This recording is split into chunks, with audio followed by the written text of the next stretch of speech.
He cannot access his office because of the court's direction. One, Governor, you should provide a copy of the court order. Number two, the information some of us have is that you have been operating from sub-county offices, which I want to presume are the offices where you discharge your duties. Even on a number of occasions, we have seen you in a company of a priest blessing a number of those offices in Cherangany and other parts. So when you say you don't access your office, is it only Kitale office, which is the headquarters of Trans Nzoia, or any other office, including your liaison office in Nairobi? Because it doesn't in any way hamper your provision of documentation. Information as a committee. What's your point of order, Senator Getachew? Do we require that kind of information as a committee? Is that matter before us? You know, Chair, for me, I'm a bit sympathetic because I've been thrown out of my office before. Very famously, you remember, the Speaker kicked me out of Parliament for 3 days. And they even threw out my staff. I didn't know that when in the Senate, when you're thrown out, even your staff are thrown out. And they locked the office. Honorable, yes. So that's the reason why I was asking that question. Maybe the tradition is different.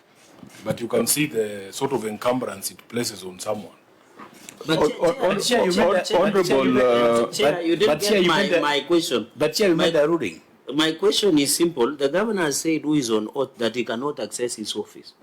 But the question you ask him, which office? Is it Kitale office or any other? Because the information we have is operating from other sub-county offices. So where is, that is just, I wanted that clarification. Okay. Senator Omogen? Yes, Chair. You know, I'm just wondering. I want to understand where EACC is coming from. You have told Governor Natembeya not to step into his office.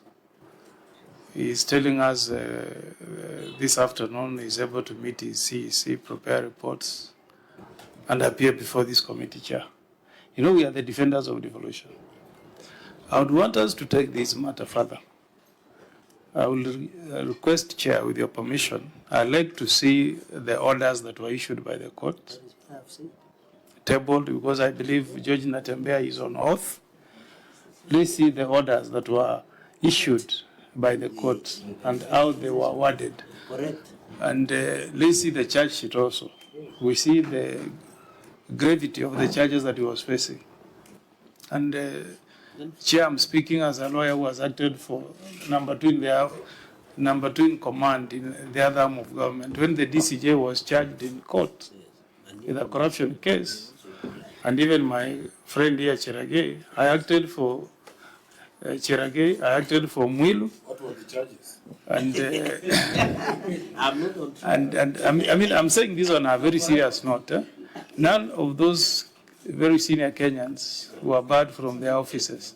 So we also need to interrogate this matter further, because we live in a country where one could easily abuse court process for ulterior motives.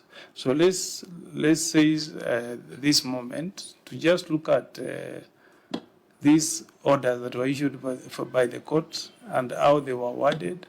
And if possible, let's also hear from the governor whether those orders are impeding him from discharging the functions of his office. Because you have said very clearly that to the people of Kenya, to the people of Trans Nzoia, the person they know as their governor remains Judge Natembeya. So could you request that that order be tabled before us, together with charge sheet, for purposes of interrogating whether that's one way of interfering with the devolution. Remember, we had our president and deputy president charged before ICC, but they continued being president and deputy president of the Republic of Kenya. I'm going to give directions. I remember, gentlemen, it's already 4 o'clock. We had our internal agreement. Governor, unless there's something you want to say at this point, because I'll need to give directions on how we are proceeding. If only if necessary. I just want to confirm with this committee that I'm bearing my legal burdens with grace because I know where they're coming from. And I know there are people even who don't want me to step in Trans Nzoia. I don't know, for whatever reasons. It's politics, and I'm a politician.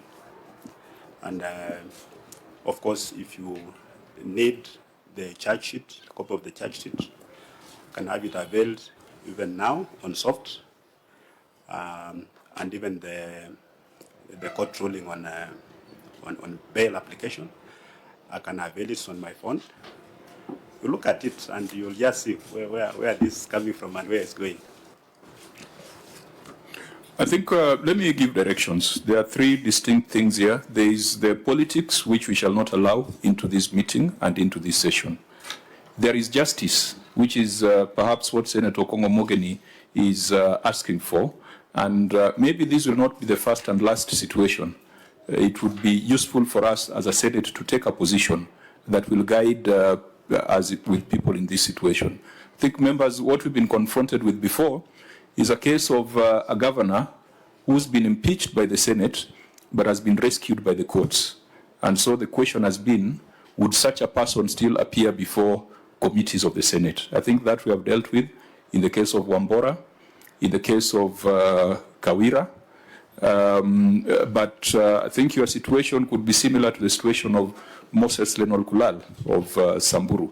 So from the justice perspective, Senior Counsel, I think this is a matter that we can find a way of interfacing with the legal committee, and that is where now the orders can be scrutinized. This committee deals with the third element, which is accountability. Whether you're in office or not, public funds are being spent. Whether you're in office or not, these senators are voting to allow more money to come to Trans Nzoia, and we must ask those accountability questions. We were ready to do so, but the Auditor General has received the documents late. We must reprimand you and your officers for that delay, and I think we've already agreed on that. This meeting, therefore, will not proceed because if we want to deal with accountability, we can't do it in the absence of the Auditor General. And if we are not careful and if we proceed, we'll get into the realm of politics, which I do not want to get into. We'll then adjourn this meeting. We shall give notice of the next date of meeting. And please, Governor, make sure that when we give notice of the next date of meeting, your people are whipped in line and that we don't have a repeat of this situation. This meeting is therefore adjourned. Once again, I put the question to you. Is the county responding to the fiduciary risks exposure or to the detailed recommendation? Those two are different, and you should know the difference.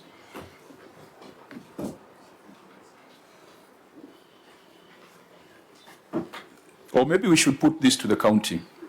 Governor, we had two reports. We had the fiduciary risks report, which was a summary of the risks cutting across the 47 counties.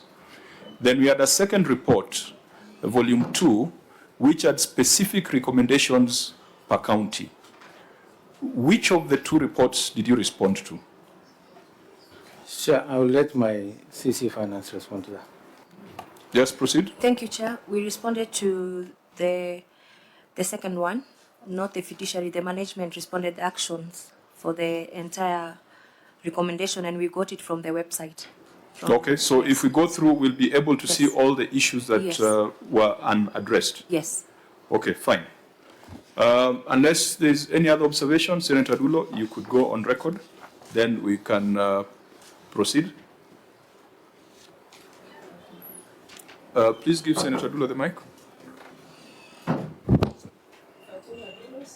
Madulo Senator Isiolo, a member of this committee. So before we proceed, from the County Assembly, because you are the primary overseers, could you tell us whether you have considered this report and whether you have submitted anything for adoption by your fellow members? Honorable Chair. Sergeant at Arms, you assist the Chair of the Public Accounts Committee with a microphone.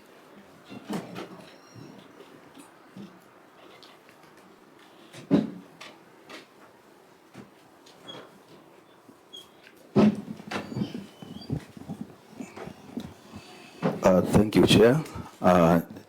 Chair, last year we are here, and I said that we had a very big backlog from the County Assembly of Samburu, but as we stand, we make a good progress because we interrogated 28 reports, including these ones which are before the committee. So we have interrogated and tabled to the House for adoption. That is the position as per the report, Honorable Chair. Did your clerk find their way in the room? The clerk of your committee, are they in the room? You said you are accompanied by 2 members and a clerk. Yeah, clerk is. Where is the clerk of the Assembly Committee? It's members only. I think still you have not got the space. Yeah, because we must, and Sergeant at Arms, we invited the County Assembly because we needed to have a conversation with them, so they need to be in the room. Find a way for them to be in the room. Because I need to refer you, Mr. Chair, to Article 2298, which says, within 3 months after receiving an audit report, Parliament or the County Assembly shall debate and consider the report and take appropriate action. What we did as a Senate is that within the 3 months, we interrogated the reports. We asked the entities in some cases to do self-reporting. And then we analyzed the reports and took to the House for consideration. Correct. Now, whatever you're planning to do is outside the constitutional timelines. I hope you're understanding me, Chair, because I think you have been with us in the past. Yeah. We need to be clear that your action as an assembly ought to be done within those 3 months, from January to March. Anything you do outside those timelines, you will be in a lot of problems. And I want to invite you to the decision of Justice Jairus Nga on a matter that involved the Nairobi City County Assembly. They made a decision outside the timelines, someone went to court, and the court declared that decision to be null and void. Now, we must put pressure on you, members of County Assembly, because if the Senate can comply with 47 counties, what about you with only 1 county executive? What is the problem? Chair, we have a lot of challenges in county assemblies, especially to the current financial year, taking into account that county assembly budgets have been cut. So, because the report of the members, the executive have been here before the committee on December, but facilitation have taken a long time because of the county assembly not having facilitation for to do the same work. Well, you are not the one who we call to interrogate today. We are just giving this as advice, that whatever I've read comes from the Constitution. And you'll realize that you don't need millions, tens of millions to conduct this exercise. All you need is knowledge of the law. So we must encourage you, because the Senate cannot do everything. County assemblies are complaining that the Senate is taking away their duties, but the county assemblies are also not doing what they are supposed to do. There are many questions here that should have been addressed at the county assembly rather than in Nairobi at the Senate. So I hope your clerk is in the room and has taken note, and that when you go back to Samburu, we'll do some research, liaise with the staff, with the clerks of the Senate, so that you can get guidance to ensure that you are within the constitutional timelines. Thank you. Noted. Okay, Mr. Chairman, you feel free, and maybe from time to time we'll be asking you if there are projects that are of a grassroots nature that you can help us to understand. So, members, can we go to the report of the Auditor General, starting with the report on the executive? We will ask the Auditor General to read what they had reported. We will then read our recommendation. I have not gone on record. Sorry, Senator Chiragi. I've not gone on record. Oh, sorry. We've been together since morning. I hadn't noticed. Then I'm doing badly that you are getting used to me. Please go on record. Kiprotich is my name, Senator of the Republic of Kenya from Nandi County. At least today Samburu has appeared, so I'm ready to stay up to midnight, Chair.